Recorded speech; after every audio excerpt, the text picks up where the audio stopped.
Danielle from Mastering Mathematics, and today's video we're going to delve into some of the rectangular arrays that we will be encountering when we're studying matrices. We know that we generally categorize matrices as rectangular arrays, but there are some rectangular arrays that aren't so rectangular. Today we're going to look at those that are specifically rectangular. Now, what makes it rectangular? Well, let's take a look at these matrices. Do you notice something about these arrays? If you look carefully enough, you will notice why we call them rectangular.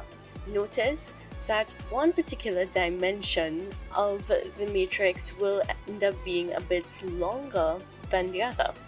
So for example, if we looked at this first matrix, you'll notice that we have more columns than rows. Since we only have one row in this matrix, this is the reason why we call it a row matrix. Row matrices consist of one row and multiple columns.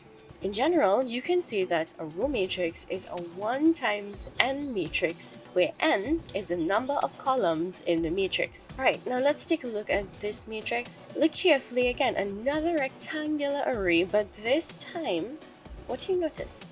We have all our elements forming one column. Now, when we look at this type of matrix called a column matrix, we'll have one column, multiple rows. Since we only have one column, this is where this one comes from. So column matrices in general have order m by 1.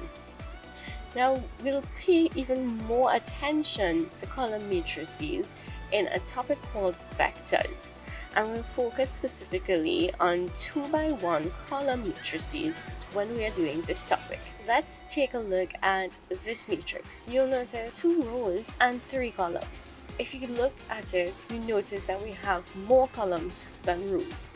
Yes, it's rectangular, but do you notice that all the elements are 0?